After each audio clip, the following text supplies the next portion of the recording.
Well, you're welcome back to the AM Club right here on MX24. If you're just joining in, you made the right choice. My name is Miriam Uduak-Mensah. And of course, we're about to get into some great conversations this morning. So stay right here with us. But before we do that, your money deserves the safest home. With Telesol Cash, you're protected every step of the way. No risk, no worries, no long stories, just peace of mind. So dial star 110 hash or download the Telesol Play app now for safe, secure transaction. Telesol Cash, the safer choice. Now to my girl, them, get in here. Tired of dealing with messy hair? We've got your solution. Introducing new BO16 styling gel. It effortlessly holds and styles your hair, leaving no white flakes behind. Right? Choose from our original clear or sleek black gel to suit your style. BO16 styling gel, because your hair deserves the best. Express yourself, or wait, your hair deserves the best, okay? The best experience, the best look, the best feel. So today, express yourself confidently. Available at your nearest store. Grab yours and style with ease. The GC brand, it's all about you. Now today, our big conversation, we're discussing business mindset versus employee mindset. What drives success? What will bring success to that business of yours? Is it the employee mindset or the business mindset? Well, stay right here with me as we get into that conversation. Now, joining me is Head of Client Experience, Miriam Emisa. I like to play around the name. I remember one time I told someone my name is Miriam, and they're like, how is it spelled? I said them, but I thought we all did this in school. So I thought I pronounced our name well. I thought I pronounced our name well, but just making sure that the A sounds A in our name. Yeah. Do you get it? Yeah. Because for as long as I can remember, I'm called Miriam. Miriam. Everybody calls me Miriam. Miriam. But then after I went to Obasabi school, my teacher told me my name is pronounced Miriam. Miriam. Miriam with the I. Oh, I see. And so I cannot say Miriam. Okay. I said people. And since class 6, this is how I pronounce my name. Oh, I see. So I saw your face when I mentioned my name. You're like, yeah. is she pronouncing a different name or it's our name? Okay, anyway, so it's our name. It's our name. Okay. It's how it's pronounced according to my classes teacher. Okay. Miriam. Miriam. Okay, I see. With the A. Okay. That's the I. Okay. Yeah. Okay, then I'm changing mine from today. Today. The name is Miriam. Well, she is a head of client experience at Stanbic Investment Management Services Limited, a certified coach and investment advisor. I'm going to give you a background to what we're going to be doing this morning. The conversation explores the key difference between a business mindset and an employee mindset, focusing on how each approach shapes decision making, risk tolerance, and long-term growth, while an employee mindset often prioritizes stability, fixed income, and defined roles. A business mindset emphasizes ownership, innovation, and all of these things that we're going to be discussing today will help you to understand. It's not that we're saying that either of it is bad, but at least you know where you're standing, and you know whether if you're heading towards success or you're gearing for success, then you know which kind of mindset you want to jump right into. So for our first let me just say name. It feels very awkward mentioning your name. Well, what's the biggest difference between a business mindset and an employee mindset? Let's start from that point. Okay. I think you already started with that in your introduction, giving a few differences. But this idea resonates with Robert Kiyosaki in his book, Rich Dad, Poor Dad.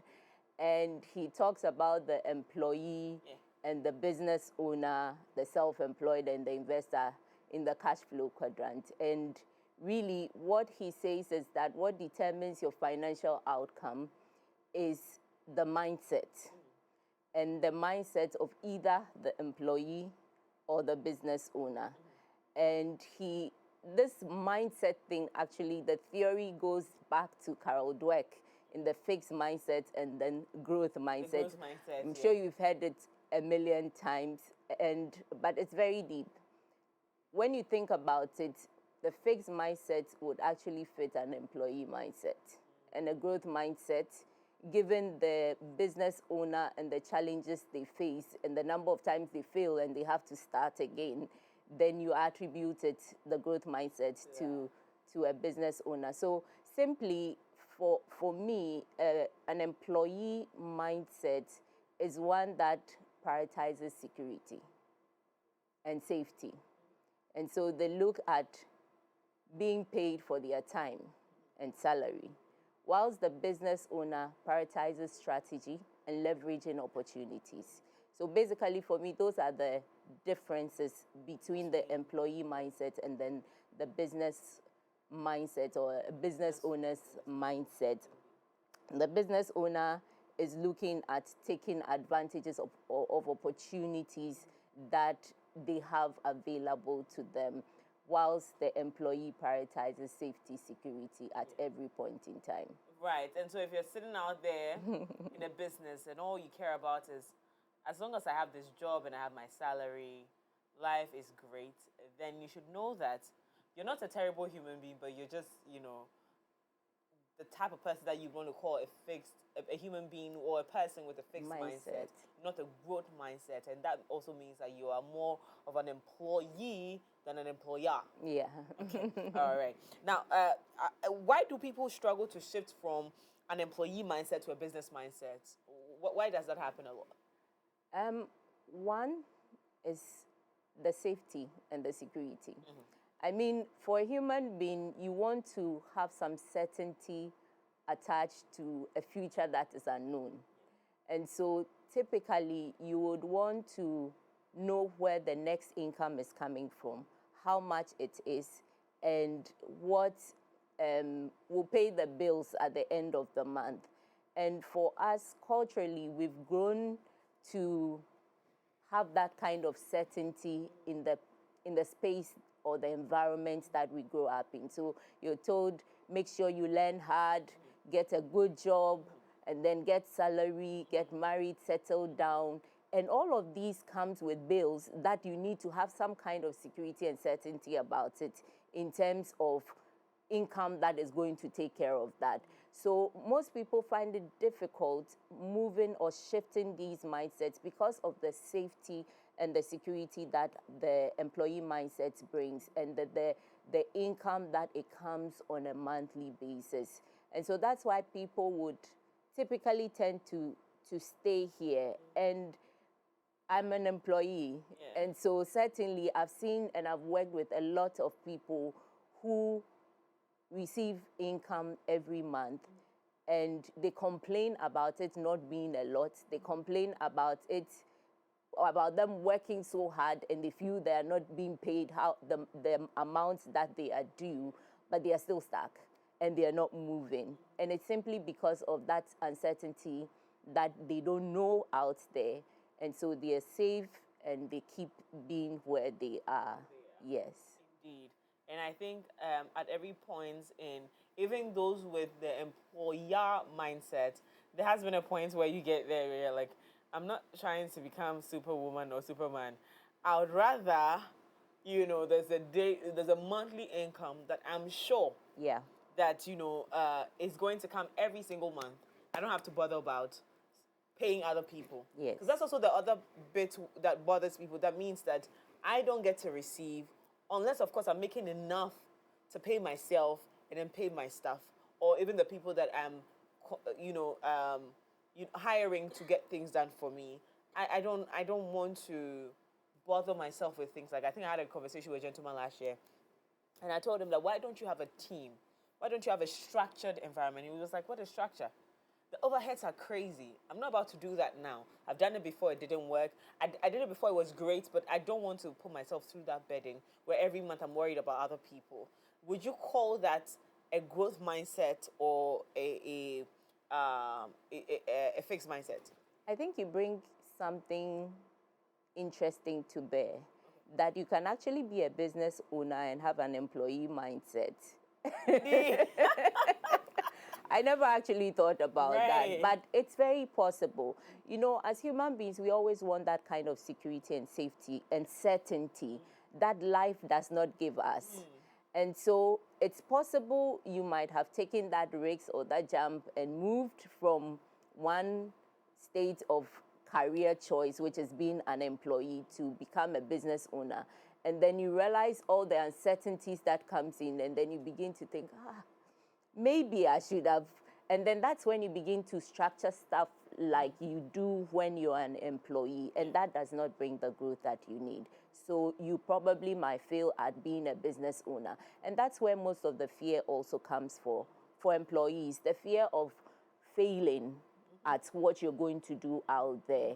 And so we would typically just decide not to do it. And it doesn't bring the growth, it doesn't bring the value that to bear that we have. Let's bring this conversation back.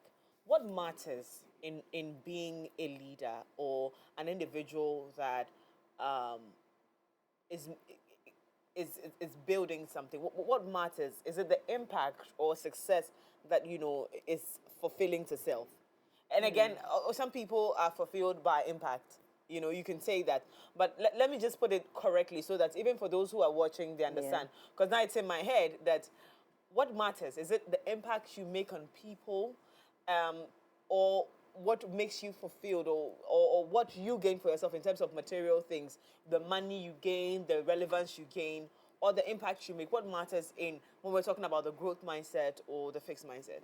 When you were talking, what came to mind is viewers listening to us right now and saying that when we are talking bread and matter issues, you are talking impact. Right. So there's a place for impact. But for me, I believe strongly that the fulfillment comes from making the impact. Okay. But should you just get up and start making that impact? In Ghana, they say, unisika wasimswa. Yes. If you don't have the money, no one listens to you. Today, Elon Musk speaks and it becomes a quote that people are using. If you and I speak, okay, I hope I get some sound bites from here, but how many people are going to use it in their presentations next time? Indeed. So you certainly have to build the wealth. You can't just up and then start making the impact and the influence. But that certainly brings the fulfillment. So for most people that decide to move into the business, they certainly start with a place where they find there's some value they can give, or they find a problem that they believe they can solve. And whilst doing that, they realize, I can charge for this and I can package it and it can bring me some more income. But it starts with that mindset. It starts from beginning to think that you're a person of value and you can give value. Indeed. Yeah. Okay. Now, how does risk taking differ between someone with a business mindset and an employee mindset? Okay. So risk connotes uncertainty. If there's risk, it just simply means that what you expect, it either falls short of it or above it. So in the industry I find myself, we work a lot with risk. And when it comes to financial instruments or investments, there's risks attached to it. Every kind of investment that you can think of. And so for these two mindsets, obviously the employee mindset typically refrains from taking risks or is risk averse. They don't want to put themselves in a position where their expectation falls so far from the reality. So they choose what is comfortable, they choose what is safe. The business mindset, however, needs to leverage, finds opportunities, and would have to take certain decisions that, as we sit right now, will not make sense. And so, and likely they cannot calculate every part of it in terms of the risks that will come with that decision that they take. So it's just like a good investment portfolio manager. You have a portfolio you have to manage. You have different securities you have to pick. You cannot write off the risks, but you can mitigate it by diversifying. So a business owner typically looks at the risks, takes calculated risks, and manages the risks. That's how they would think. But then the employee, on the other hand, will stay safe, will probably not take the decision at all and stay where they are. Indeed. Yeah. Indeed. Can someone have we already established that someone can have both the growth mindset and a fixed mindset at the same time? Or the employee mindset and the are two distinct. Yeah. I think absolutely. It's very possible to have both mindsets. And I dare say that you should. Oh. You should. It doesn't matter whether you are an employee right now. That's your career choice. In fact, having that business mindset and employee mindset puts you in a very good place to grow within your career. So one with a business mindset gets a task and looks at it differently. Begins to ask questions like, what value can I add to make this one different?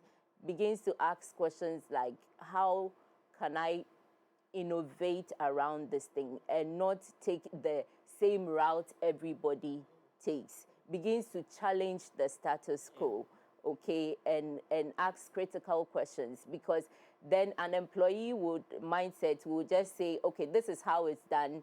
We've never changed it. The predecessors did it this way. Why should I do it differently? So they don't seek for solutions. They don't try to bring in other people. They just do it how it's supposed to be done. Yeah. And those people typically do not grow within the organization. Yeah. And that's when they feel stuck, and that's where they feel that they're not being treated right. So certainly, an individual can have both mindsets, and it works very well for you. And then out of that, they begin to think, what more can I do? So for people who have both mindsets, they typically are not satisfied by doing the same thing every day. And that's a typical me. We want to do everything. Yeah. Yeah, because at the moment you're thinking about being an employee and sit down and get comfortable and get excited and just feel safe in this space, then there's also the other part of you that says that, no, I need to change the world. I need more. I need more. I need to change my life. I need to, fix this. Then the problem solving aspect of you also comes alive. So then, does it conflict, or it just helps? It just helps the other? I don't think it conflicts. I think it complements really well to have both. Whilst one is a risk taker, one is cautious about risks, and it just helps balance. It to exactly. Interesting. Exactly. Interesting. If you have just a business mindset, you tend to take too much risk. You need the balance. Indeed. And I mean, this is usually the case of men. Because even a woman running a business, the kind of risk they take is quite different. Yes. Now we're having very bold women make bold decisions like men. And it's okay. I'm just saying that innately for men, they naturally would want to go and, start something that they don't fully understand. And research actually backs that women-led businesses typically grow faster when it comes to taking loans and paying them. Yes. So it's actually shown that women-led businesses typically would want to maintain the growth of their business by paying the loans. When they take leverage, they make sure they pay it, etc. So you would see a lot of grants and support going to women-led businesses these days. So, and then when it comes to even diversity and inclusion, there's a push to make sure that at the top level there is that balance as well. So yes, it's actually proven. But you need both. Now, what daily habits? Because then again, we're moving into understanding who we truly are, and I'm pretty sure by now you're figuring out where you thrive or who you are. And I know by now you have, because I think Miriam is doing an incredible job. And so I hope you're getting there. Now let's talk about the habits that help in developing a strong business mindset. Okay. So I'll give you 5, and none of them need capital. Just in case you're thinking business mindset is a business owner, so I have to start with capital and start doing something. The first is to track every CD that you make. And we're talking about habits, so something that you do on a daily basis or something that you do consistently. Know where your money goes to. If you have the someone who wants to take risks, you need to understand finance, basic finance. And that starts with knowing where your money goes to. And then also, you should be asking yourself daily, where do I add value? Where do I add value? Where can I give the most value that will make an impact? So you'd see that this is not just a business owner trying to make a difference in the world. This is also an employee sitting at the reception, trying to say that, okay, right here, right now, where I'm seated, where can I give the most value? Is it the ambience? Is it giving feedback on how we treat our customers when they walk in? That kind of mindset really also helps. And then read and listen. There's a lot going on around us. I mean, how would you find opportunities if you don't know what is going on around you? What are you reading? What are you listening to? And so once you keep reading and listening, then there's a story in The Rich Dad, Poor Dad, where he asked them to work for free. And they keep working for free. And they asked him if he was going to pay. He says, I'm not going to pay. Think. So in thinking, they started looking around them what they could do. They ended up finding the comic books and then selling them to their age mates. And these are 9-year-olds. So there's something about being able to understand your environment by simply being curious. Ask questions, read, listen. Like, are you listening to this conversation this morning? What does it bring to mind? Does it open your mind to other opportunities that are around you? And then network. Some of us, our networking is only weddings and funerals, and we don't attend these even much. And when we attend events that, that are relevant, how do I put it? People who are relevant to us and the industries we belong to, we are not able to even do the networking. Exactly. And so we need to be intentional about it. Why are you going into that setting? Because it's people who lead you to other people who would open up opportunities for you. So again, the business mindset, be very intentional about networking, and then also solve problems around you, not big problems. You find out that within your setting, within your space, within the role that you've been given, there's something that can be done differently. And so make sure that for every problem that comes up or something that is a challenge within the space you find yourself, you try to solve the problems. And by solving the little ones consistently, you begin to gain some relevance, some influence, and then you don't feel stuck. You begin to open up yourself to opportunities and solving more and doing better as well. Growing. Absolutely, absolutely. And then for those who struggle with the networking, we have a club meeting this evening. Which club is that? Non-Networkers Association of Ghana.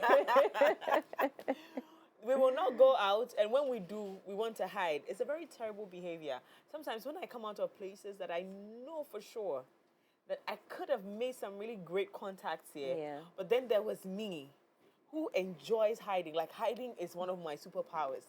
Like, tell me to disappear into thing, and I will gladly. It's something that I am still working on, guys. And when I tell people I'm a very, very shy person, they don't even believe it. Sometimes I have to put on a face to make it look like I don't want to talk to you, I don't want to deal with you. But really and truly, it's just me wanting to hide. I enjoy that part of it, but we're working on it, guys. I promise we're working on it. So it's a mindset. It's a mindset. That needs to slightly shift. Yeah. Yes, into thinking that this is an opportunity. This is a once in a lifetime. Let me take advantage of it. And let me give you a tip on networking. People love to talk about themselves. So don't worry too much about you. Just notice something great about the person and ask them about it.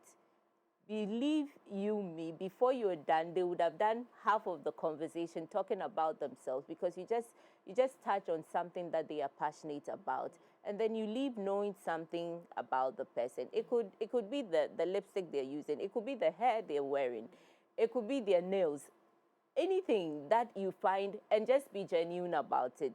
It has to be genuine, so that they know, and people feel genuinity when you express it. Absolutely. So that's one tip you can That's use. one tip. About to network to the Yeah. Now, how important is financial literacy when transitioning into a business mindset? I think it's a foundation. Oh. It's the foundation, and at Sims we do a lot in terms of financial literacy. I think if you don't know about cash flows, if you don't know about inflation, if you don't know about any kind of investment and how to grow money, then it's difficult for you to even think beyond the employee mindset. So financial literacy for me is a foundation to be able to have that kind of business mindset. And you can do this by simply being curious, like I mentioned earlier on. Just listen to news on financial information. They're talking about the Strait of Hormuz, and you're asking yourself, what is this? What is this about? Ask someone. Don't ask yourself and then sit with that question. And then you find out that, okay, so apparently this has implications for the fuel I buy. This has implications for if I use public transport, even the public transport I use. So what is then the government doing about it? What are the opportunities I can take to explore this, to solve a problem that currently I face? So sometimes you just need to be curious. When we say financial literacy, you're learning about finance. Some people, and that's when the fixed mindset is, I'm not good at math. What has math got to do with finances? The calculation of the finances. I'm not good. I just don't understand all these jargons you're using. But it's just being curious, and you will get the answers when you start looking. So financial literacy, it is very important when you want to grow that mindset. On this financial literacy note, which I've realized that a lot of us make mistakes about understanding what it means to have that financial literacy mind, even the mindset to want to know about, even your own finances. Because sometimes I think that the things that we encourage people to do, they're things that we could encourage them to do for themselves first before practicing it in the workspace. Because if you can't get your finances together, you sure them cannot start a business and think you'll get it together. No, you won't. Else you're going to be hiring people to come and run that for you, and you're going to be taking from them. And again, over the weekend, of course, over the weekend will come up in our conversation. I hosted the ARIF, the African Real Estate Festival, and one of the speakers was Vuzi Tembekwayo, and he said that when you're thinking about running a business, especially in real estate and all of that, some people go and hire consultants. You're designing a business plan, but you want to hire a financial consultant or any form of consultant who can help in accounting or finances to put together a financial plan for you that you don't even understand. And so you're going to make that pitch, and then they tell, I see your projections, they're great, but what does it mean to do A, B, and C? Probing into the financial plan you have brought, and you don't even understand what it is that is over there. So it is okay to hire the people that get the work done, but for you yourself, you even want to understand it, even to apply it on your own. Yeah. And so I think that's one of the things, and that leads me to my next question. I think that's a mistake that I've noticed that a lot of people do. But what are some of the very, damning mistakes a lot of people do in terms of, when they are trying to get into the business mindset? What are some of the mistakes? So business mindset, obviously, then you're looking at starting, solving a problem, etc. One thing I've noticed, and I talked to someone that has started a business, failed at it a number of times, and says that mistake of wanting to start big and not small. So we want to start immediately and start making the big profits. We need to start small, and this is what he says: when you start small, the challenges are smaller and you can handle them. When you want to start big, the challenges come big and you may crumble under it. So whatever you are starting, start small.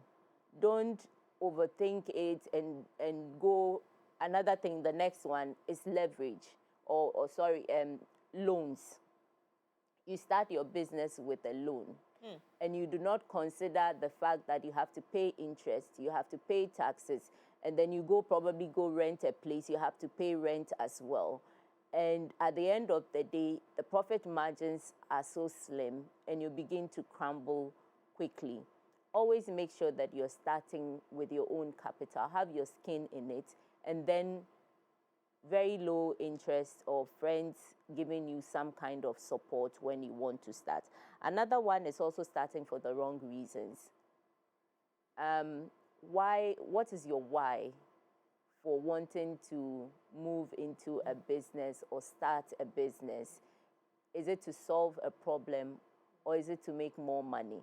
Typically, when it's not something you are passionate about, that's what I realize. It begins to feel like a chore. And then with time, you want to just give it up.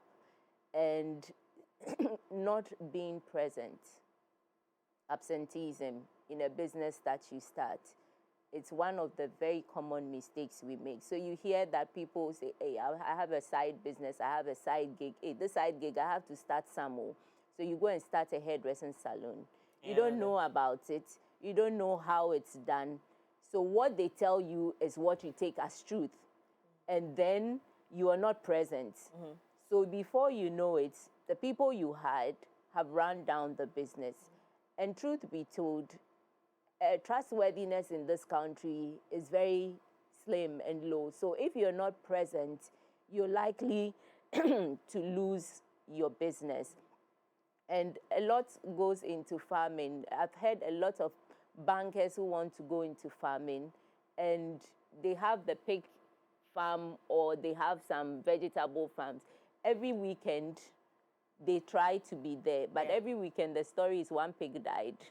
They got sick, and so we had to bend them even before you got there. So if you are absent also in a business that you're starting, it doesn't help. It doesn't help. Indeed. Now, before we go, what practical first steps would you advise someone who wants to transition from employment to entrepreneurship? Come again, what? What practical first steps or first step would you advise someone who wants to transition from employment to entrepreneurship? So it goes back to what you said earlier, and I love listening to Vusi as well. You need that financial knowledge and discipline.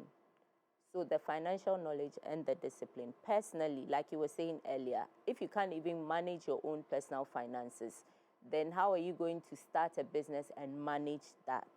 So start with managing your own finances. Have a personal budget. Know what comes in, what goes out.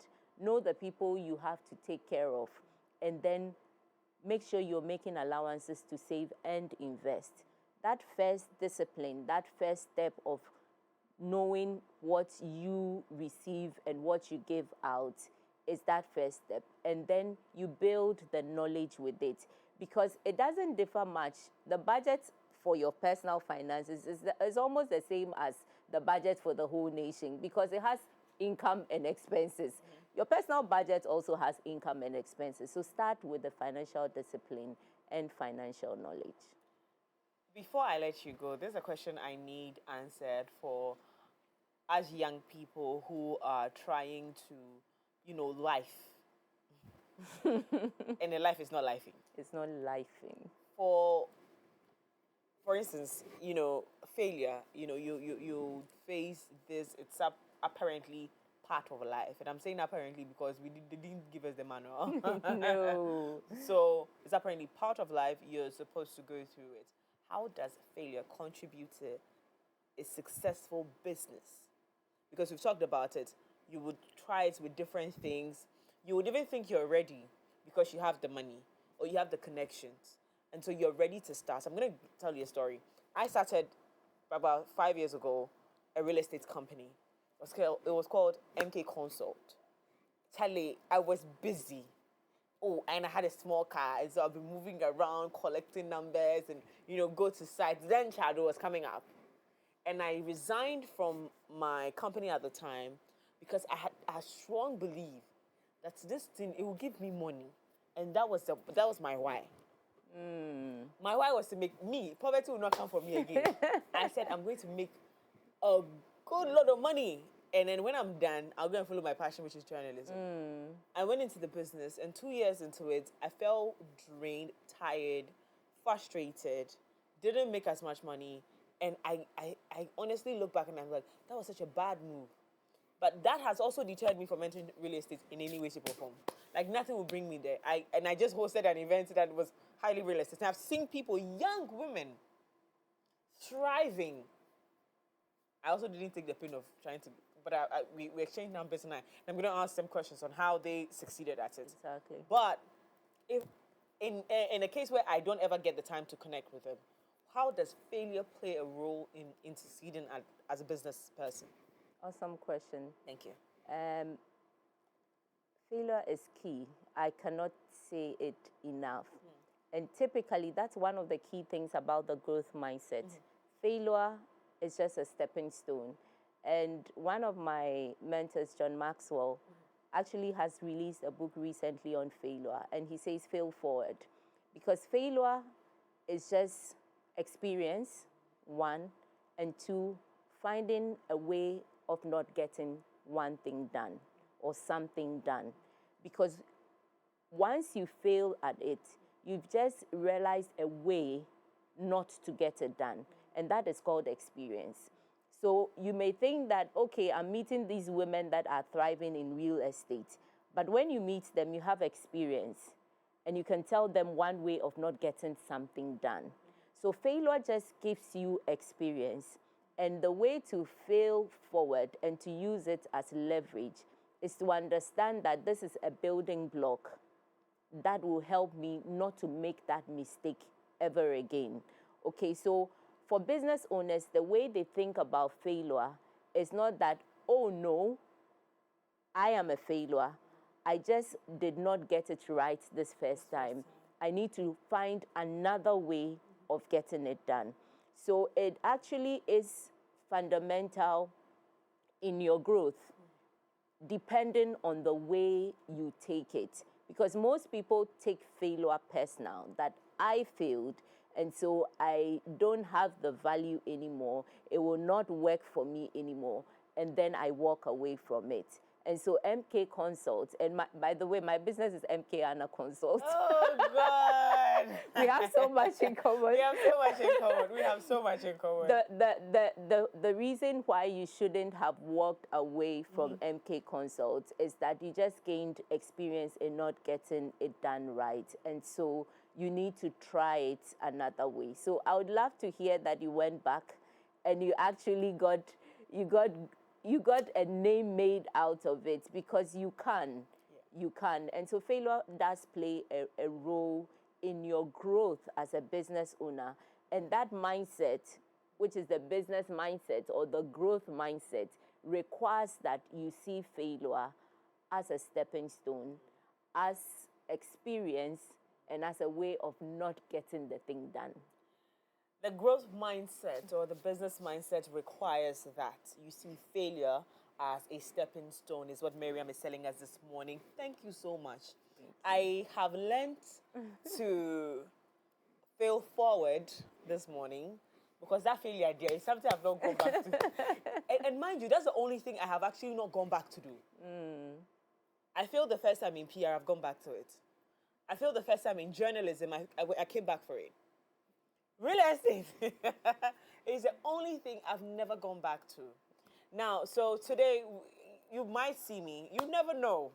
But then again, I hope, like I keep asking you every single time, you have learned. We have been having great conversation. A great conversation was just had with Miriam Emisa. She's head client experience at Stanbic Investment Management Services Limited. She's a certified coach and an investment advisor. Only a Miriam can be all of this in one person. I'm telling you, the kind of Miriams, the kind of people Miriams are, there's only one of us in this world. One of us. How do we connect with you? Someone just listen to your million submission. And I'm telling you, you calmed me down to listen. Awesome. Because I am at that phase of my life where I'm learning. And sometimes if you don't catch me at the first point, you lose me. And so I know that someone out there has learned something. How do we connect with you? They want to connect with you. They want to invite you, to train a team. How do we connect with you? Okay, so you can reach me on 0244472048. As you said, I'm the head of client experience at Stanbic Investment. You could also reach us on the 4th floor of the Stanbic Heights building. Like I said, financial literacy is key. So you can follow us on our pages as well to get more information, or walk into our office to get some more information. And I love what you said in the last part of it. I'm a learner, and every day I learn. And I say I'm a lifelong learner. So anything I find, I learn. And learning is part of growth. If you keep learning, you never grow old. So keep learning and keep growing. Thank you. Thank you. Thank you. I'm glad I am a Miriam. Thank you so much, Miriam Amisa, for joining us. And to you out there, thank you so much for staying with us. We have more coming up here on the show. Yes, we have a great conversation with KizKid coming up in a bit. We'll be right back after this.